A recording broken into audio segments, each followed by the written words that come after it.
Hey guys, Michael here again. So I just got another quick update. Well, I can't do hormones as quick as I thought I could. I called and talked to Erin again from Dr. Abrams' office, and she helped me figure out what kind of insurances I could go by. And after talking with my mom and doing a little bit of research, I found out that Blue Cross Blue Shield would probably be the best. It covers Dr. Abram and Dr. Weisberg. But when I called to talk to an agent about getting started on Blue Cross Blue Shield, they said that the best one to cover me and cover what I'm needing help with, which is my hormones and my therapy and all that, but low cost enough for me to afford, would be best if I went underneath Obamacare. Well, open enrollment for Obamacare isn't until November, so I gotta wait till November until I can, sign up for it, and so that's another 6 months away. So it's going to be another 6 months before I can make my first appointment, which means, assuming that I'm going to go through therapy for 6 months, it's going to be another year before I can start hormones. And it's really frustrating. It's really, really frustrating. I mean, I understand the circumstances and understand that, it can't be helped. It's either that or I pay way, way, way out of pocket just to get started and to get all these things done, because visits are like $100, $180 a piece. And, if I have one once a month, it wouldn't be that bad, but what if they have me come back twice a month, It's just, and lab fees are $85 every time, and being on hormones, I'm going to have a lot of lab fees, I'm going to be going to lab a bunch, and it's just too much to do without insurance. So I'm really frustrated on that, and it's got me really down and upset, because I've been waiting 2 years since I came out, and I know that's not long compared to other people, but every person's journey is different. It still feels like a long time for me. 2 years, in my opinion, for anybody, is a long time to be unhappy. And to feel like you're not in the right body. To wake up every morning and be fine until reality hits you and you remember that you're not who you're supposed to be. It's just a really long time to be unhappy, and I'm so ready. I'm so ready for this, and here we go. I gotta wait a whole nother year again. I mean, it's not gonna be that bad once I start on therapy itself, The 6-month wait isn't gonna be that bad.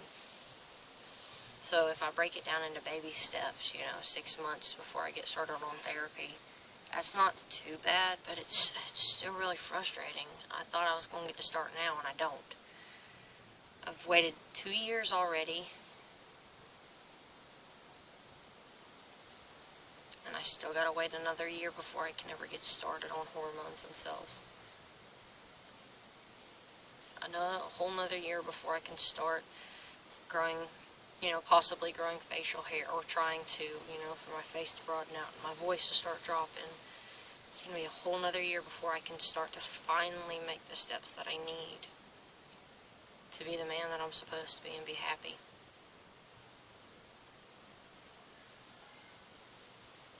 It's just really hard.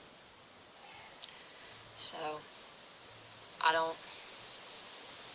for anyone who's, Christian or anything like that, pray for me, help keep me in your thoughts. Anybody else that's not, just think about me, send good thoughts my way, good vibes, help me get through this, All the love and support I can get makes it easier.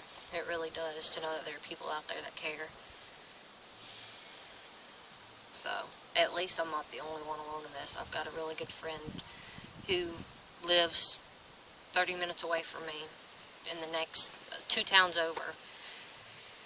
And he's in the same boat, because he's waiting for his call, and they're going to tell him, what he needs. But if that's the cheapest alternative for anybody here in Alabama to do Obamacare with Blue Cross Blue Shield, he's going to have to wait just as long as I do. But it makes it a little easier having a friend that understands and is going through almost the same exact situation. I mean, I know we're both different, so we both have our own journeys, and we both feel things differently to, different levels and all that, and we have different thoughts and actions, but for the most part, when it comes to our transition, we're almost in the same exact boat. And it makes it a little easier because I can message him and talk to him about it. We can support each other, because we don't have a support group down here, not for LBGT, not in little rinky-dink Jemison and Clanton, Alabama. There just isn't. For that, we'd have to go up to Birmingham, where Dr. Weisberg and Dr. Abram are, because they've got those kind of things up there. But it's just really frustrating. But on the bright side, I know what steps to take next, and I plan on taking them as soon as I can so that I can move forward with this. And my old car, that I don't know if I ever told y'all about it, but I had a little neon, and I like the neons. They're really good. My other best friend has a neon almost exactly like mine. It's like a 2 or 3 year difference in models, and it's a really, really good car. She ain't never had problems out of it. But when I got mine, the guy didn't tell me that it had been in a bad wreck. He just told me it had been in a little wreck, that everything was fine, it just needed a little bit of work on the outside where it's got dents and scrapes, but for the most part it was fine. No, that is not it. The weather stripping, which isn't their fault, the weather stripping isn't the right kind, so my car leaks. My floorboards are always wet. My trunk is always wet. One of my windows doesn't roll down, which isn't a big deal, honestly. I could get that fixed easy. I don't know if there's a leak in the hose or a crack somewhere in the radiator that I'm unaware of that I can't find yet, but my radiator was having to be refilled with water once every 2 days, give or take, depending on how much I used it in that time frame. And so it would run out and it would overheat, so I'd have to pull over or try to make it somewhere where I could get some water to put more water into it so I could keep going. And I was on my way a week ago, I believe, to take 2 of our dogs to go get fixed because we don't need no more puppies. And it overheated, and I was trying really, really hard to just make it somewhere where I could get water because we had a set schedule. We were supposed to take them somewhere for these people to pick them up by a certain time, and if we weren't there, that's just it. We miss it. We got to reschedule, which means if we reschedule, our thing had ran out, our voucher to get them fixed ran out the day before, so that means I'd have to go spend another, like, $22 a piece for both of these dogs to get fixed again. That's just money I don't have. So I pulled over and did that, and it got really, really, really hot, but I took care of it. And then the next day while I was at work, it did it again, and this time it cracked my radiator. So now I can't fill it up but about halfway when it's empty, or else the rest of it just comes out. That's my horse that you're hearing in the background, sorry. Then it leaks out, so I can only fill it half full. So then I'm going down the road maybe 10, 15, 20 minutes, and I'm having to pull over to put more water in again.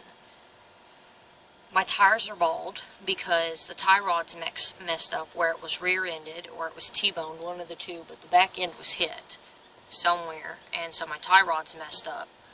And so it's eating my tires like crazy. My tires are bald and slick, and it was too dangerous for me to drive. So I went and got a meal trader the day after I quit using that. Well, not the day after.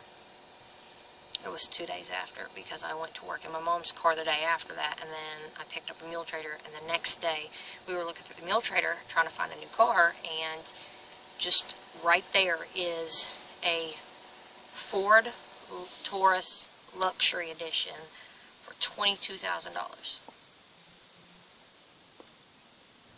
No. Yeah, no, 2,200. I'm sorry, not 22,000. I get mixed up on my numbers sometimes. $2,200.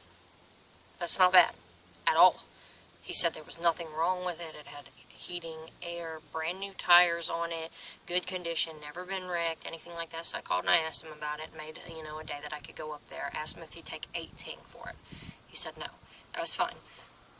So I tried to make a happy medium, and we came with 2,000 because I had 1,500 put up.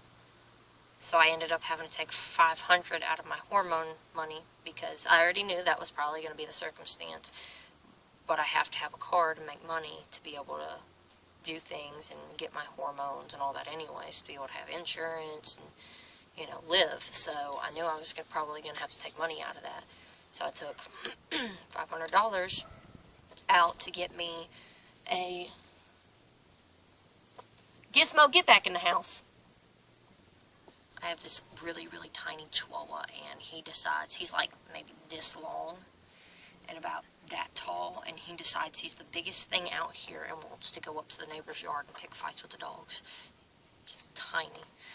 But, so I went out there and I looked at it, and nothing wrong with it. I took my mom's husband out there with me, who does work on cars. He's not a mechanic, he's not licensed or anything like that, but he does a lot of work on cars because we can't afford mechanics. And there really isn't nothing wrong with it. Brand new oil and, a fairly new battery, new transmission. It's up to date on all its fluids, brand new tires. It's got heating, it's got air. I mean, it's got everything was absolutely perfect. And I bought it. So I've got me a new car. It's black. It's really awesome, and I really like it. Nothing was wrong with it when I bought it. Now, nothing happened because he lied to me or anything. I was an idiot yesterday, and I let my best friend's mom drive us somewhere, and I drove all the way back, and when we got there, she put the emergency brake on. I forgot she put the emergency brake on, and rode 15 minutes down the road with the emergency brake on.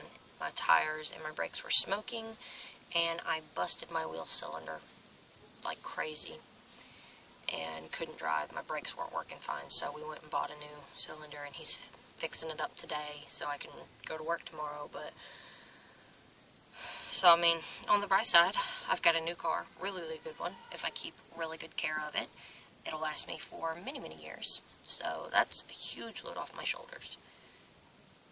I'm safe now when I drive, and that's great. And I've got a good car to go back and forth to Birmingham in once I get started on my hormones, so that's really, really great. Another update is I got in trouble at work the other day. They gave me a warning. I accidentally cussed in front of an employee because I made a mistake on something, and I said SOB. And so she talked to me about that, but once she was done talking to me, she told me, I work in Walmart as a cashier, so she told me she really, really saw a lot of potential in me and really liked the way I worked and the way I treated customers, and that she notices that I get scared to do new things and to do more, like I'm going to mess up or something. And she's right. I get scared I'm going to mess up, and I'm very socially awkward anyway, so it's very hard for me to just put myself out and bring attention to myself. But she said she'd really like to see me try to do training on the Money Center, which is up front as well, and customer service. And once I do training in all of those, and I know how to do all three very, very well, like almost perfectly, she wants me to train to become a customer service manager. That is really awesome. I've been there a month, and already they're talking about training me to become a manager. That's like $11, $12, $13 an hour, because I'm fixing to get up to $10 an hour.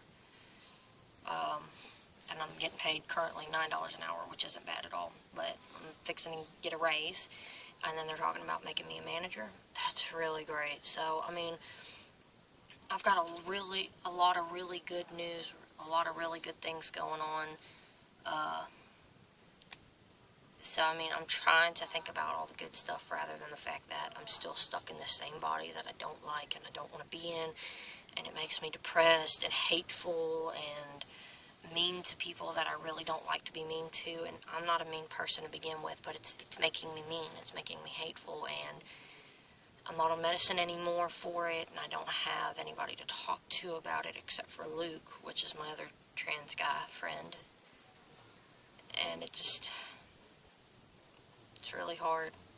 So I'm trying to look at those over that and be happy about those. But it just feels like not being in the right body and being so unhappy with that outweighs all of these other blessings that I have. So just send me positive vibes and good thoughts and stuff like that to help me through it, because I'm really just having a hard time. I've always tried to be really grateful about what I have, but it's really, really hard being this unhappy. But that's pretty much it. I did style my hair for y'all today. It's not working as much as I'd like it to. This little front piece is being stupid, but this was the faux hawk. And it needs trimmed, and I'm having a hard time training it, so it's kind of wonky, but I'll get there. I don't think it looks bad. Alright, talk to y'all later. Bye.